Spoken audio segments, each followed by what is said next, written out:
नमस्कार दोस्तों। हमने जिस तरह से आपसे वादा किया था कि मैं जल्द ही बीटीएससी के आयुष मेडिकल अफसर के बारे में कट ऑफ की बात करूंगा। आज मैं उसी के बारे में बात करूंगा, खास करके एचएमओ के बारे में। इसमें ख़ास तौर पे जो फ्रेशर कैंडिडेट्स हैं उनके कई सवाल रहते हैं कि फ्रेशर कैंडिडेट्स के होने के क्या चांस हैं। इस पर भी मेरा वीडियो है। जहाँ तक संभव हो सकता है मैंने यहाँ इस वीडियो में कोशिश की है कि मैं संभावित कट ऑफ के बारे में आपको अवगत करा सकूं। मुख्य तौर पर जब हम फ्रेशर कैंडिडेट्स की बात करते हैं तो SC candidates, ST candidates, WBC में कैंडिडेट्स और ईडब्ल्यूएस में फ्रेशर कैंडिडेट्स के होने के चांसेस बहुत ज़्यादा हैं। बीसी में महिलाओं के होने के बहुत चांसेस हैं। इस तरह से इस पूरी वैकेंसी में आपको मैं एक बात से ज़रूर अवगत करा देना चाहता हूं कि महिलाओं का बहुत ज़्यादा चांस है, क्योंकि उन्हें 50% हॉरिजेंटल रिजर्वेशन भी मिलेगा और 35% जो वर्टिकल, सिर्फ महिलाओं का वर्टिकल रिजर्वेशन जिसे हम लोग कह सकते हैं, सिर्फ महिलाओं का होना है। इस तरह से जिस हिसाब से वैकेंसी की संख्या है उस लिहाज से महिलाएं अत्यधिक सफल दिख रही हैं और मुझे लगता है कि जब भी परिणाम घोषित होगा उसमें महिलाओं का बहुत अच्छा परफॉर्मेंस देखने को मिलेंगे। और इसमें ख़ास तौर पर एससी में मुझे ऐसा लगता है कि हो सकता है कि सीट खाली रह जाए, या फिर अगर भरे भी तो बहुत ही कम अंक में कैंडिडेट्स का सिलेक्शन हो जाए। आइए जानते हैं होम्योपैथिक मेडिकल ऑफिसर्स के जो सीट हैं उसके बारे में हम थोड़ा सा जान लेते हैं।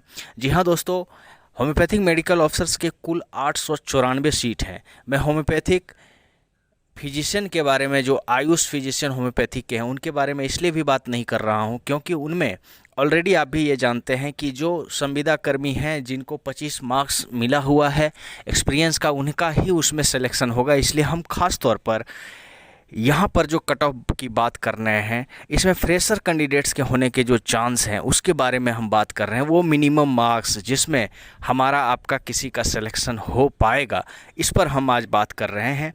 तो होम्योपैथिक मेडिकल ऑफिसर्स के 894 सीट हैं, जिसमें आवेदन आए थे 4775, और इसमें जो है काउंसलिंग के लिए जो बुलाए गए थे 2.5 गुना कैंडिडेट्स को बुलाया गया था। लगभग 2600 के आसपास 2682 कैंडिडेट्स को बुलाया गया था। इसमें आप देखिए कि अनरिजर्व्ड जो सीटें हैं वो 345 हैं और 345 में 101 सीटें महिलाओं के लिए रिजर्व हैं। ईडब्ल्यूएस में 89 सीट्स हैं जिसमें कि 25 महिलाएं के लिए रिजर्व हैं। एससी में 150 सीट हैं, 52 सीट महिलाओं का है जिसमें कि सभी आमंत्रित हैं।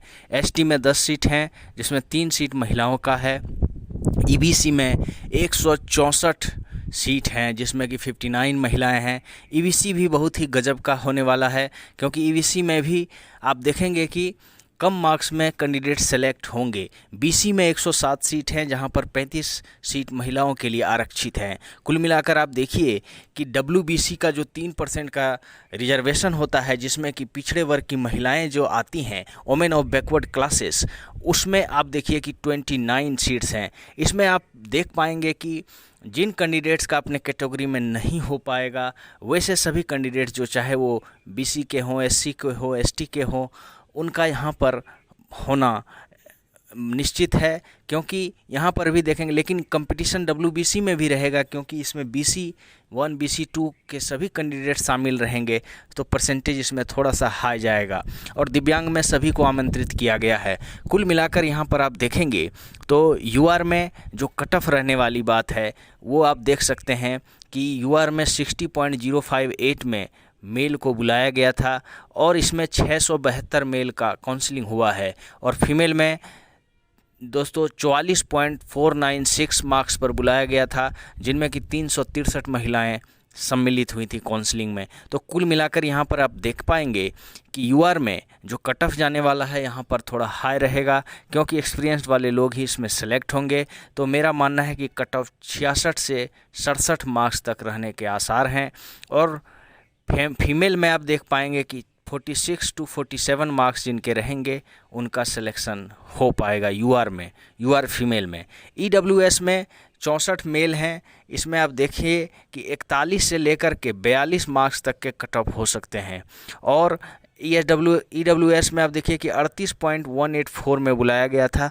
इस तरह से कुल मिलाकर देखा जाए तो ये 41 से 42 मैंने इसलिए रखा है कि 3 मार्क्स अप किया है मैंने।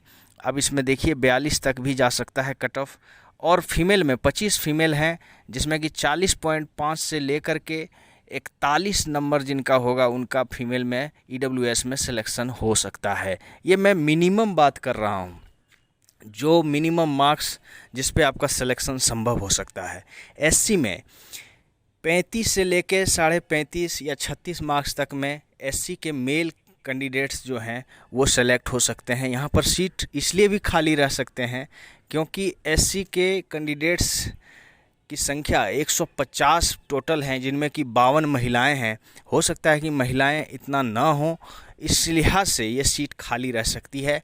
और फिर दोस्तों फीमेल का तो मैं कहूँगा कि जिनका भी आवेदन हुआ होगा काउंसलिंग में तो सभी आमंत्रित हैं, तो इसमें 33.5-34 नंबर भी जिनका होगा उनका भी सिलेक्शन हो जाएगा।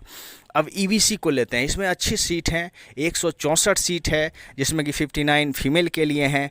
तो इसमें आप देख पाएंगे कि मेल जिनका 41.5 से लेकर के 42 तक का मार्क्स जिनका होगा वो EBC में सेलेक्ट हो सकते हैं, क्योंकि इसमें 40 के लगभग अंक वालों को ही काउंसलिंग में बुलाया है। तो 1.5 नंबर मैंने बढ़ाकर या फिर कहिए 42 तक में भी सिलेक्शन हो सकता है। फीमेल के लिए 41 मैंने रखा है, हो सकता है उनको 41 में सिलेक्शन मिल जाए। तो दोस्तों कुल मिलाकर यहाँ पर 2 अंक हमने बढ़ाए हैं EBC में। 42 तक के मेल को जिनको होंगे या 41.5 से 42, इसलिए मैं संभावित बात कर रहा हूँ। तो 41.5 से 42 जिनका मार्क्स होगा वो EBC में आ सकते हैं। इसमें संख्या बहुत अच्छा है, 164 सीटें हैं, 18% का इनको रिजर्वेशन मिलता है। इस लिहाज से 164 सीट काफ़ी है। और दोस्तों अगला जो है BC में देखिए आपकी 41.4 पर बुलाया गया था। तो मेल के लिए हमने संभावित जो कट ऑफ है वो 42.5 से लेकर 43.5 तक जा सकता है, क्योंकि BC में अच्छी खासी कंपटीशन देखने को मिलेंगे। फीमेल में 42 से 42.5 मार्क्स जिनका होगा उनका होने का चांस है। BC में 107 सीट हैं, जिसमें 35 महिलाओं के लिए रिजर्व हैं। और महिलाओं को आप देख सकते हैं यहाँ पर 41.028 पर बुलाया गया था। BC से कई लोगों का UR में सिलेक्शन हो सकता है, जो MD कर चुके हैं, जिनका अच्छा खासा मार्क्स रहा है, जिनको 80% आया होगा। 48 लगभग 80% या 75-76% जिनको आया होगा BHMS में, वैसे कैंडिडेट्स का UR में सिलेक्शन हो सकता है, ऐसी संभावना। और जो MD किए होंगे उनका तो BC से UR में उनका सिलेक्शन होगा। ख़ास तौर पर महिलाओं की मैं बात कर रहा हूँ, वो ज़्यादा अच्छा मार्क्स लाए हैं। ऐसा मैंने ऐसा देखा है कि BHMS में पुरुषों से कई जगह कई महिलाएं ऐसी मुझे मिली जिनका मार्क्स पुरुषों से अच्छा था BHMS में। इस लिहाज से BC से UR में सेलेक्ट होंगे, फीमेल कैंडिडेट ज़्यादा होने के चांस हैं। अब देखिए दोस्तों WBC women of backward classes जो हैं, इनका आप देख लीजिए कि 41 से 42 मार्क्स हो सकते हैं, क्योंकि 39.5 में इन्हें बुलाया ही गया है। तो कुल मिलाकर यहाँ पर जो माजरा बनेगा वो 41 के लगभग जिनका नंबर होगा WBC में वो सेलेक्ट हो जाएंगे। यहाँ पर भी सीट 29 के आसपास है, 29 हैं, तो ये एक अच्छी संख्या है। तो कुल मिलाकर आप देख पाएंगे। और दिव्यांग में सभी को आमंत्रित हैं।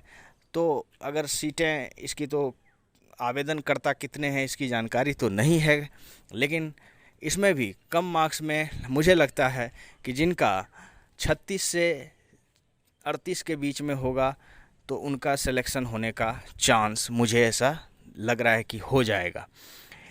अब देखिए दोस्तों, ये होम्योपैथी के HMO के बारे में था। 894 सीट है। अब देखिए जिनका भी हो जाता है, बहुत जल्द रिजल्ट का हमें आशा है। काउंसलिंग 10 तक होगी, उसके बाद BTSC के पास पर्याप्त समय है। इस माह के अंत तक, अगस्त के अंत तक में वो रिजल्ट घोषित कर सकती है, या फिर फर्स्ट वीक ऑफ सितंबर तक में अवश्य ही BTSC को इसका परिणाम घोषित कर देना चाहिए। मेरे हिसाब से, मेरी सोच से ये बात है। अब देखिए BTSC कितना समय लेती है इसका रिजल्ट निकालने के लिए, क्योंकि सभी आयुष चिकित्सक बेसब्री से BTSC 3270 आयुष चिकित्सकों के परिणाम का इंतज़ार कर रहे हैं। आज के लिए इतना ही, धन्यवाद।